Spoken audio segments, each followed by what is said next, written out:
Niti Dharma, meniti jalan nalar, bukan sekedar menerima warisan keyakinan.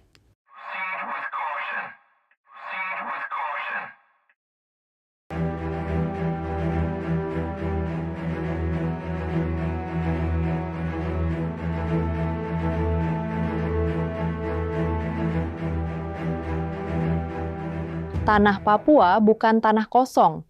Ia bukan lahan tak bertuan yang bisa seenaknya ditambang atas nama pembangunan. Ia adalah tanah leluhur, tempat roh-roh alam bernaung, tempat hutan dan laut hidup berdampingan dengan manusia dalam kesepakatan diam yang suci.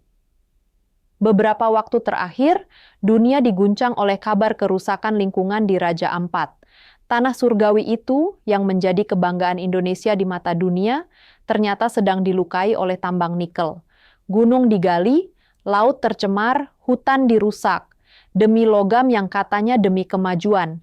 Dan seperti biasa, elit politik berebut panggung. Agama ikut cawe-cawe. Organisasi besar berlindung di balik dalih tidak terlibat secara institusional, padahal salah satu pengurusnya duduk di kursi komisaris tambang. Tapi mari kita tarik nafas sebentar. Yang rusak bukan cuma tanah Papua, yang hancur juga adalah jiwa bangsa ini. Jiwa yang dulu tumbuh dari akar-akar spiritualisme Nusantara, yang menghormati gunung, sungai, laut, dan semua yang hidup di dalamnya. Jiwa yang melihat alam bukan sebagai sumber daya, tapi sebagai saudara tua yang harus dijaga. Namun jiwa itu kini tergantikan oleh dogma yang datang dari jauh. Dogma agama impor yang menjanjikan surga setelah mati, tapi membiarkan bumi terbakar sebelum kita sampai ke sana.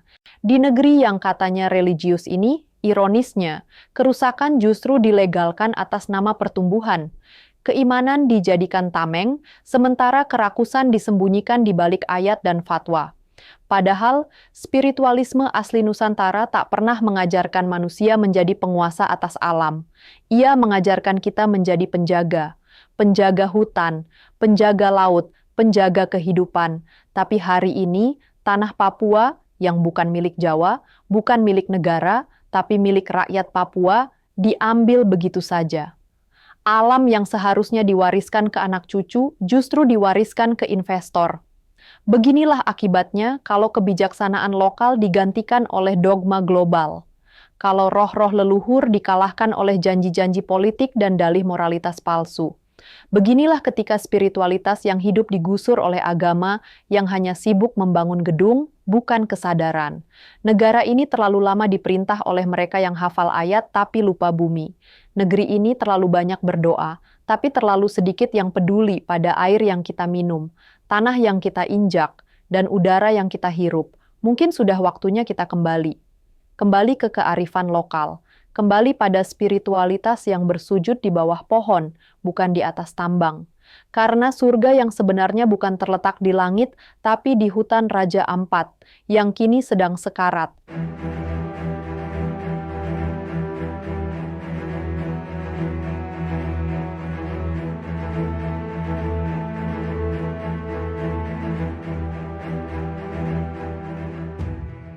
Ironisnya, setelah Indonesia merdeka, alamnya justru makin dijajah, bukan oleh bangsa asing, tapi oleh bangsanya sendiri. Sejak tahun 1965, terutama di era Orde Baru, eksploitasi besar-besaran terhadap sumber daya alam dimulai dengan semangat pembangunan.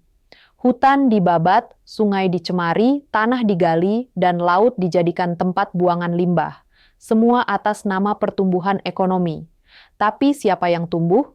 Rakyat atau konglomerat? Era Orde Baru memperkenalkan sistem ekonomi ekstraktif, di mana kekayaan alam diperlakukan seperti bahan bakar sekali pakai.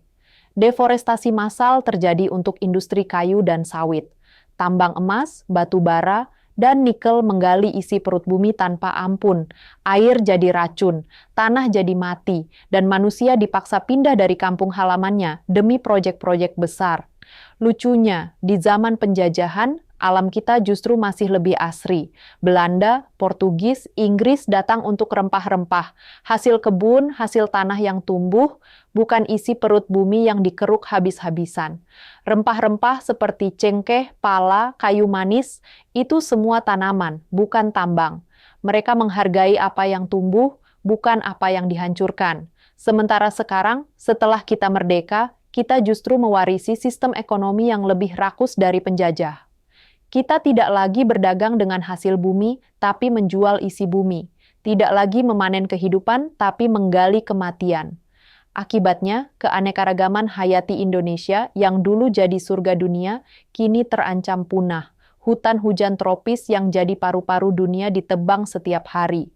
Satwa langka kehilangan habitatnya. Dan masyarakat adat kehilangan tanah, kehilangan identitas, kehilangan masa depan. Yang dulu hidup dari hutan, kini diusir oleh perusahaan.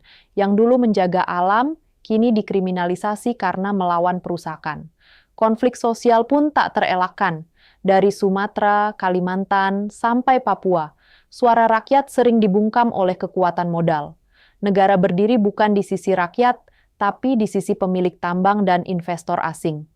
Mungkin sudah waktunya kita bertanya, apakah kemerdekaan hanya berarti bebas dari penjajah asing, atau seharusnya juga bebas dari penjajahan terhadap alam dan sesama manusia?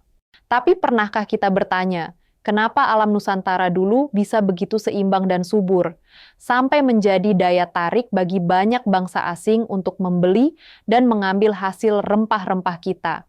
Kenapa leluhur kita hidup damai dengan hutan, gunung, laut, dan hewan-hewan liar? Jawabannya ada pada spiritualisme Nusantara. Kepercayaan asli Nusantara tidak mengenal konsep menguasai alam. Mereka hidup dalam kesadaran bahwa manusia adalah bagian dari alam, bukan penguasa atasnya. Gunung adalah tempat suci, sungai adalah arus kehidupan, hutan adalah rumah roh dan kehidupan. Andai spiritualisme leluhur itu tidak digusur oleh agama pedagang dan agama penjajah, mungkin Indonesia hari ini akan lain. Mungkin tidak akan ada gedung-gedung tinggi yang menjulang dari tanah yang dulu sakral. Mungkin tidak ada kesenjangan sosial yang jomplang antara kota dan desa, kaya dan miskin. Mungkin kita hidup lebih lambat, tapi lebih seimbang. Lebih sederhana, tapi lebih adil. Tapi nasi sudah jadi bubur. Agama Islam datang dan disebarkan lewat para pedagang, dan agama Kristen dan Katolik juga didakwahkan para misionaris lewat kolonialisasi. Warisan leluhur telah lama kita tinggalkan, diganti dengan dogma yang memisahkan manusia dari alam. Dogma yang mengajarkan kita bahwa bumi hanya tempat singgah sementara sehingga tak perlu dijaga.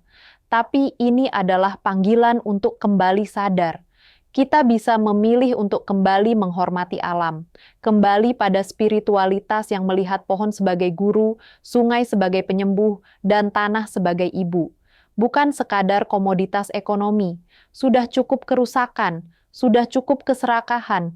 Jangan biarkan hutan jadi korban demi kekayaan yang tak bisa dibawa mati. Mari jaga warisan leluhur kita, spiritualisme yang merawat, bukan mengeksploitasi. Karena ketika alam rusak, yang pertama kali mati bukan hanya pohon dan binatang, tapi jiwa kita sendiri.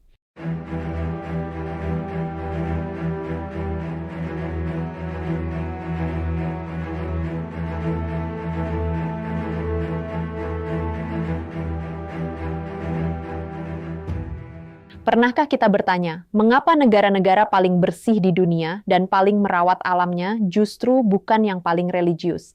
Estonia, Swedia, Finlandia, Denmark, Islandia, dan Selandia Baru. Negara-negara yang nyaris tanpa polusi, penuh ruang hijau, dan menjadi teladan dalam menjaga keseimbangan alam. Tapi menariknya, mereka semua adalah negara dengan tingkat religiusitas yang rendah. Bahkan banyak yang menyebutnya sebagai negara sekuler, yang mayoritas penduduknya memilih untuk tidak beragama. Apakah ini kebetulan, atau ada sesuatu yang lebih dalam sedang terjadi? Dalam laporan Environmental Performance Index, negara-negara dengan skor lingkungan tertinggi justru didominasi oleh masyarakat yang lebih rasional, lebih percaya pada sains, dan lebih bebas dari dogma teologis tentang manusia sebagai penguasa alam. Di sisi lain, negara-negara dengan tingkat religiusitas tinggi kerap kali menunjukkan angka polusi yang mengkhawatirkan, pengelolaan limbah yang buruk, dan kurangnya perhatian serius terhadap perubahan iklim. Tahun 2023, Jakarta dinobatkan sebagai kota paling berpolusi di dunia. Sebuah ibu kota dari negeri dengan populasi Muslim terbesar di dunia, negeri yang setiap harinya dipenuhi doa dan ibadah, tapi langitnya tak lagi biru, udara yang dihirup pun penuh racun tak terlihat. Ini bukan soal salah siapa, tapi soal kegagalan kolektif membaca tanda zaman, bahwa kesalehan yang tak menyentuh bumi adalah kesalehan yang kehilangan makna. Tentu, agama bukan penyebab kerusakan lingkungan. Tapi ketika ajaran spiritual ditekankan tanpa kesadaran ekologis, kita bisa terjebak dalam ilusi bahwa bumi ini hanya sementara dan bahwa kerusakan bisa ditebus di akhirat. Padahal, apapun keyakinan kita, bumi ini adalah satu-satunya rumah yang benar-benar sedang kita tinggali sekarang.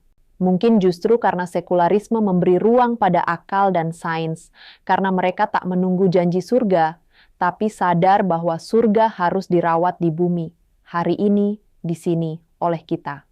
Sebuah pertanyaan pun muncul, apakah religiusitas yang tidak bersentuhan dengan cinta pada alam masih bisa disebut spiritualitas yang utuh?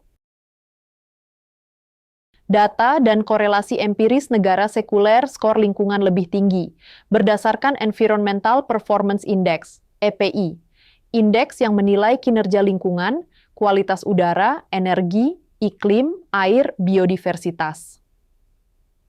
10 besar EPI dunia hampir semuanya negara sekuler. Negara ateis atau mayoritas penduduknya tidak beragama, seperti Swedia, Denmark, Finlandia, Jerman, Islandia, Norwegia, Selandia Baru, dan lainnya. Sedangkan negara dengan religiusitas tinggi, berdasarkan Pew Research seperti Nigeria, Pakistan, Bangladesh, India, juga Indonesia, umumnya memiliki skor EPI rendah, mencerminkan kualitas lingkungan yang buruk. Riset menunjukkan korelasi negatif antara religiositas dan kepedulian lingkungan. Beberapa penelitian sosiologis menemukan, makin tinggi tingkat religiositas masyarakat, makin rendah skor kepedulian lingkungan secara kolektif. Studi dari Pew Research Center dan International Social Survey Program, ISSP, menemukan bahwa masyarakat di negara sekuler lebih percaya pada sains dan perubahan iklim, sehingga mendorong kebijakan lingkungan lebih proaktif.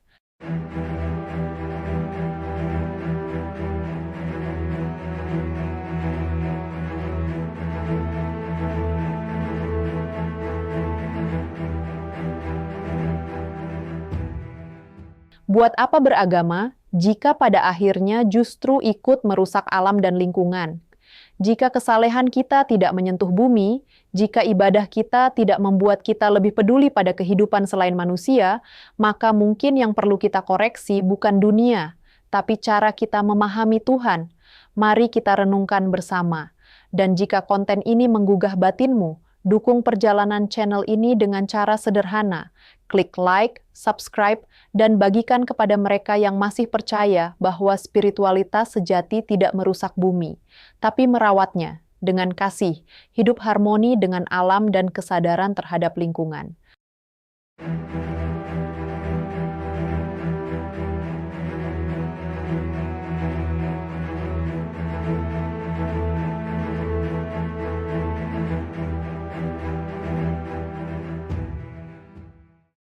Kalau kamu suka video ruang refleksi seperti ini, jangan lupa subscribe dan nyalakan notifikasinya.